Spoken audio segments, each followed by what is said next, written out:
What's going on, everybody? Symbol back at it like I'm checking my height. Today we are checking out the story of Stuff Projects, the story of plastic. This is an animated short video.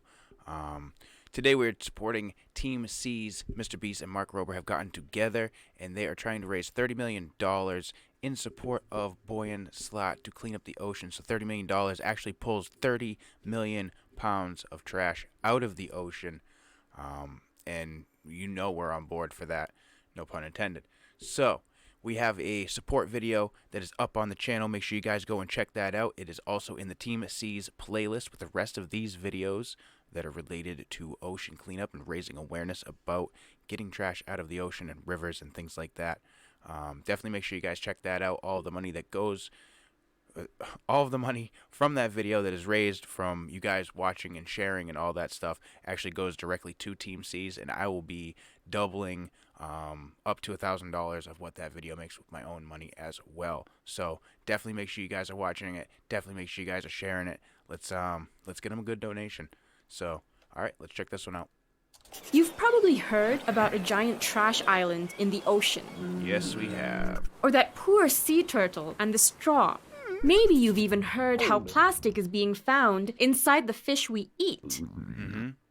The plastic crisis gets a lot of attention, but the headlines usually focus on the plastic that ends up in the environment. And that's just part of the story. The truth is, plastic has a whole life cycle that's hidden from view, one that harms people and the planet from start to finish. Let's start at the beginning. Okay. Plastic is made from fossil fuels like oil or fracked natural gas.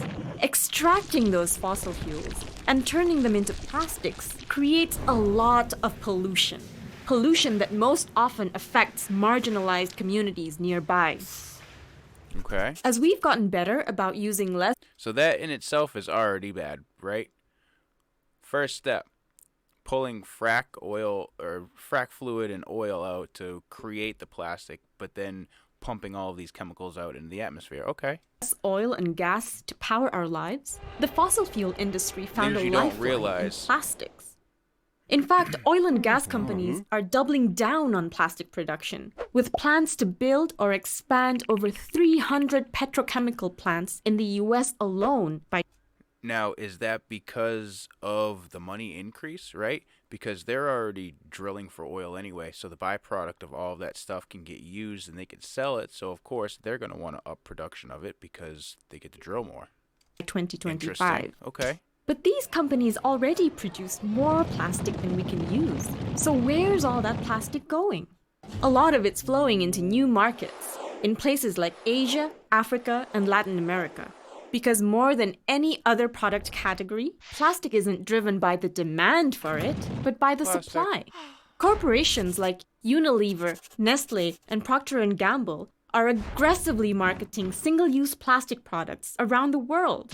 These companies go to places like Indonesia, where I live, and push their products onto communities that just aren't prepared to deal with all that plastic.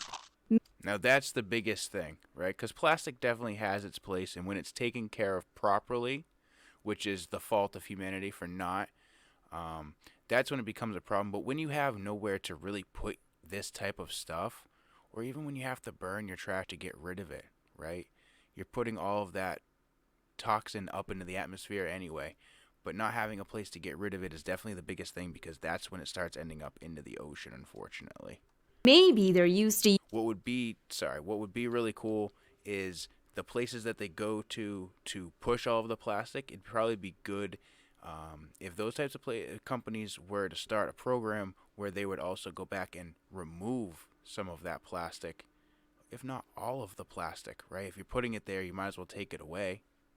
Communities that just aren't prepared to deal with all that plastic. Maybe they're used to using natural packaging. Maybe they live on a tiny island without a system of waste collection.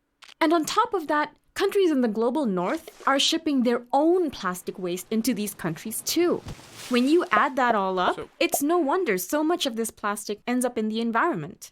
And globally, that's where a whopping 32% of plastic packaging ends up. 40% goes to a landfill, where plastic just piles up for future generations to deal with.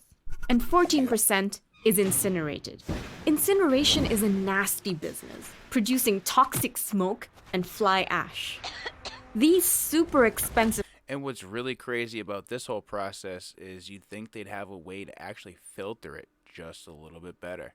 And it's kind of crazy to think that there hasn't been more thought put in. Like, we have all of this technology. I have a cell phone that can use a satellite to call people around the world. But we can't filter the toxic smoke and the ash and stuff that comes from incinerating our plastics. Like, that doesn't make any sense to me. There's something wrong with that. Facilities depend on plastic to burn everything else. It is oil and gas after all. So they want to see more plastic, not less. Yahoo! Then there's recycling. Unfortunately, it's not the solution that many people think it is. Just 14% of plastic packaging gets recycled, and only 2% is effectively recycled. And that would actually be the optimum solution, is to recycle the plastic. Now, in another video that we had just actually covered, Boyan had started pulling the plastic and stuff out of the ocean, right? But then he went a step further, and to help try to raise some funds for the project, he started selling sunglasses from the recycled plastics that they were able to actually recycle back into pellets. So I thought that was a really, really cool and effective method for kind of spreading the word, building some funds, but also to reuse the stuff that literally was once trash not that long ago. Meaning it becomes something as useful as before. The rest is downcycled into something worse. And most recycled plastic is only recycled once before ending up in landfills, incinerators, or the environment anyway. So it turns out that we can't burn, bury, or recycle our way out of this problem. And we can't just scoop all that plastic out of the environment either. I mean, we could definitely burn our way through all of that plastic. It's just nobody's really put thought. There has to be a filtration system, right? There has to be. Why hasn't anybody put enough money into a filtration system for something like this? It seems so simple. That's like trying to bail out a bathtub with a teaspoon while the tap is on full blast. So how about we turn off the tap by shutting down the plastic machine? That means passing policies that create systemic change. Like phasing out the single-use plastics that pollute the most. And that's the hardest part, is because a lot of these things are easy to use. It's like a way of life, and changing your way of life is the hardest part. But changing for the better is the better part.